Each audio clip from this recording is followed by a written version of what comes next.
You are so plain and cheap. My mother-in-law, who loves luxury, repeats this sarcastic comment every time she meets me. She says a woman like me is unworthy of being her son's wife. One day, my mother-in-law, who often mocks the inexpensive things I wear, poured wine on my dress. "Stop it, you cheap thing," she said. But later, she turned pale when she learned the truth. My name is Linda. I am a 31-year-old housewife. I married my husband John 3 years ago.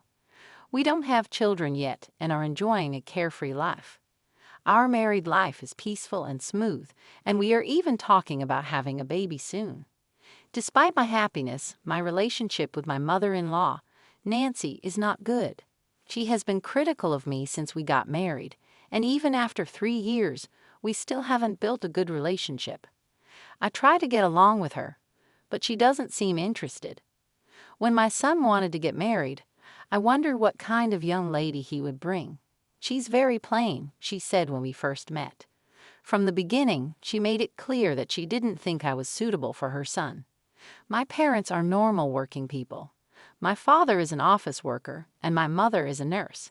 But my mother-in-law looked down on my family, saying, "I can't believe your mother has to work. They must have been very poor." She said this with a pitying look when she heard about my family. My mother-in-law, who has never worked since her marriage and grew up in a wealthy family, always brags about her luxurious upbringing. "I always wore nicer things than others," she said proudly. "Cheap things don't suit me. That's why I raised my son to know what is the best." My mother-in-law, who made fun of the cheap things I wear, once poured wine on the dress I was wearing. She called me a cheap thing and later turned pale when she learned the truth about my dress. This incident, along with many others, has made our relationship very strained. Despite my efforts to get along with her, my mother-in-law continues to criticize me. She often makes comments about my appearance and the way I dress, implying that I am not good enough for her son. She also criticizes my family, looking down on them because they are not as wealthy as she is. I have tried to ignore her comments and focus on my happy life with John. We have a loving and peaceful relationship, and we are looking forward to starting a family. But my mother-in-law's constant criticism is a source of stress and tension.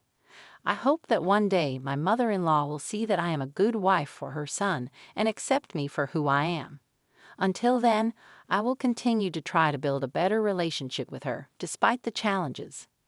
I didn't know how to react to my mother-in-law, so I always tried to cover it up with a smile. I like simple clothes and makeup, which is different from my mother-in-law, who likes fancy things. She always wears expensive brand clothes, accessories, and makeup. You don't know what good things are, do you? You only know about cheap stuff. I wonder why my son chose you. I raised him to know what is good. After boasting, she always puts me down. Since my husband and I got married, this has been our situation. One day, my mother-in-law poured wine on the dress I was wearing and called me a cheap thing. Later, she turned pale when she learned the truth about my dress. This incident, along with many others, has made our relationship very strained. Despite my efforts to get along with her, my mother-in-law continues to criticize me. She often makes comments about my appearance and the way I dress, implying that I am not good enough for her son. She also criticizes my family, looking down on them because they are not as wealthy as she is. Even though she's sarcastic when we meet, I don't mind too much because I can ignore it. My father-in-law and husband are kind to me, so I didn't feel the need to deal with her too much. There's also another person who welcomed me warmly, my grandmother-in-law, my husband's grandmother. She is over 81, but still healthy and not snobbish at all. My husband's parents have 2 houses on a large plot of land. They live in one, and the grandparents live in the other. Both houses are beautiful mansions. I was surprised when I first saw them. The land was cheap, and we had a carpenter who built them cheaply. "It's not that magnificent," my grandmother-in-law said with a laugh. Despite my mother-in-law's bragging, these houses are mainly due to my grandparents-in-law's hard work. My grandmother-in-law is very friendly and not snobbish, which helps me ignore my mother-in-law's comments. It feels like I have more grandchildren. "We don't have any female grandchildren in our family," my grandmother-in-law said, "and she loves me very much. I wish I could get along with my mother-in-law too, but it doesn't seem to work out that way. Still, I'm happy I have a good relationship with my grandmother-in-law. We go out for lunch or tea together. Despite my happiness, my relationship with my mother-in-law, Nancy, is not good. She has been critical of me since we got married, and even after 3 years, we still haven't built a good relationship. I try to get along with her, but she doesn't seem interested. When my son wanted to get married, I wondered what kind of young lady he would bring. She's very plain, she said when we first met. From the beginning, she made it clear that she didn't think I was suitable for her son. My parents are normal working people. My father is an office worker, and my mother is a nurse.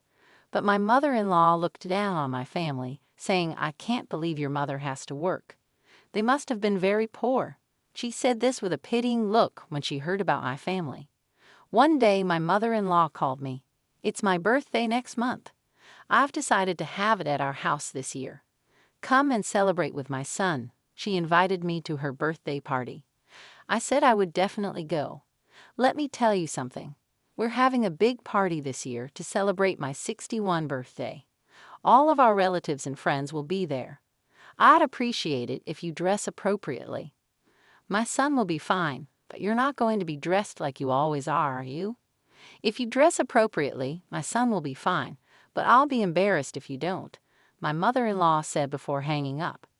What my mother-in-law meant by dress appropriately was probably her favorite top-notch brand name clothes. I was stumped because I didn't have those kinds of clothes.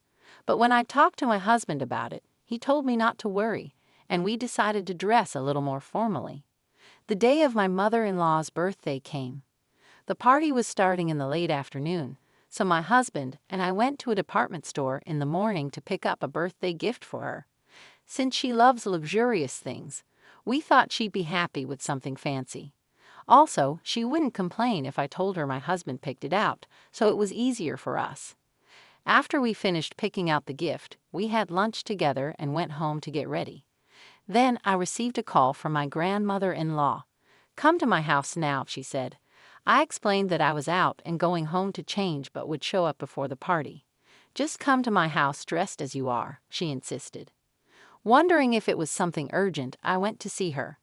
I asked my husband to go home and get changed, and we planned to meet at my in-laws later. When I arrived at my grandmother-in-law's house, she invited me in with a laugh. She was laughing and telling me about my mother-in-law's party. It looks like a really huge party. Various things have been delivered to their house since this morning. From her house, I could see the entrance of my in-laws' house and noticed all kinds of vendors coming and going since the morning. I heard that a big flower arrangement had just arrived, showing how excited my mother-in-law was about the party. My grandmother-in-law said, "My daughter-in-law does a great job," and took me to the sitting room at the back of the house. The room had several large chests. She opened one and took something out. "Linda, you were told to dress properly today, weren't you? I'll give you my dress so you can wear it. This way she won't be able to complain," my grandmother-in-law said with a smile, holding out a beautiful, well-kept dress. It was her pride and joy. "It's a good dress. I don't wear it much anymore. It would be a shame to keep it put away. I thought this would be a good chance to give it to you, Linda," she said, also taking out accessories to match the dress. My grandmother-in-law had noticed my mother-in-law's comments and wanted me to look great so I wouldn't be blamed. I didn't know much about dresses, but from the way my grandmother-in-law talked, it must be really expensive. When she offered it to me, I was puzzled. "I can't accept such a thing. I'm sorry."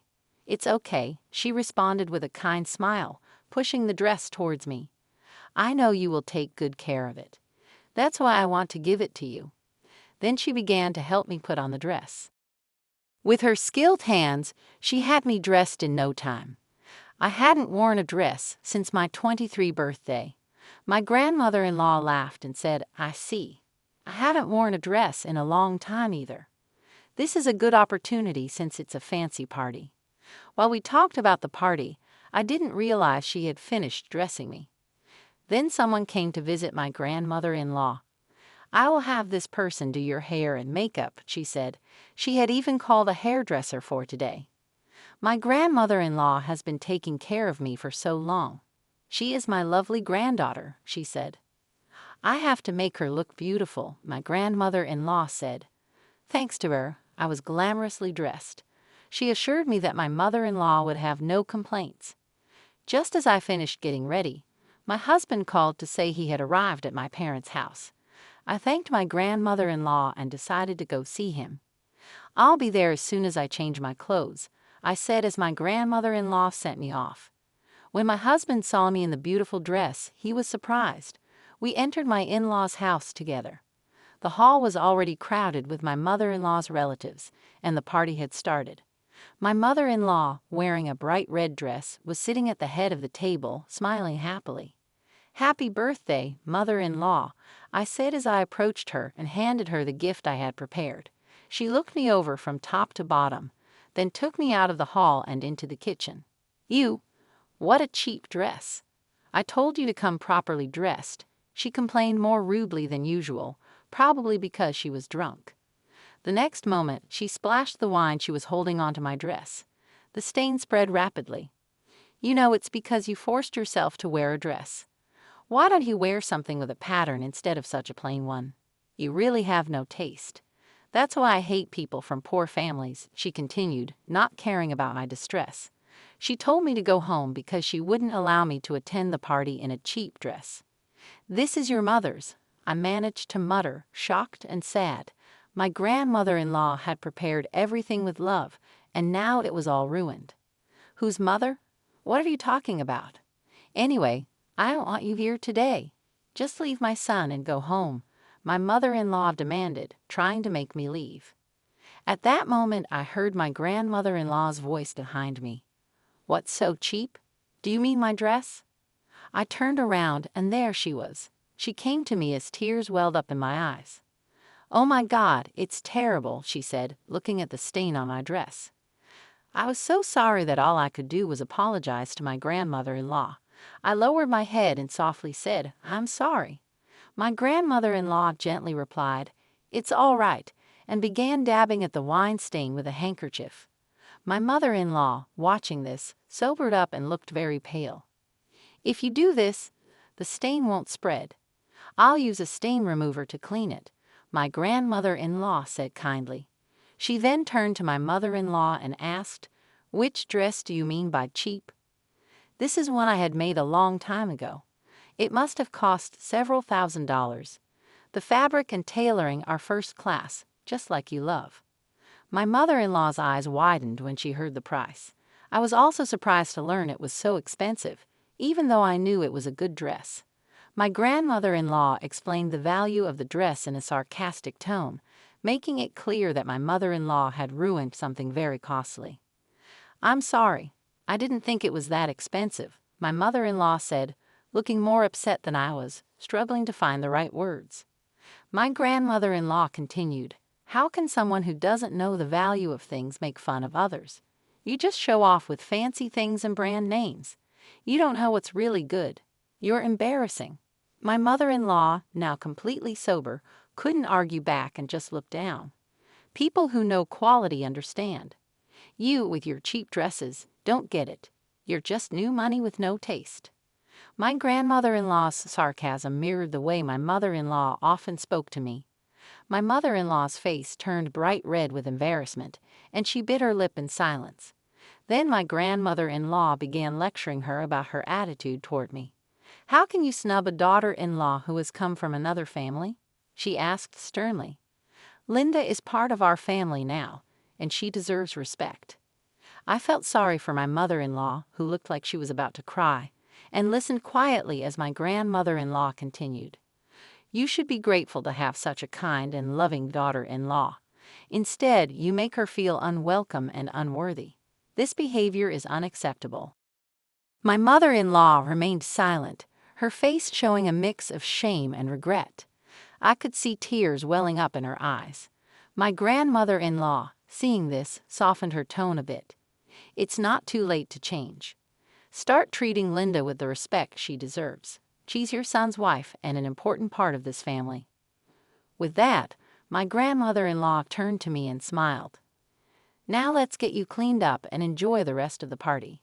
She led me out of the kitchen, leaving my mother-in-law to reflect on her actions.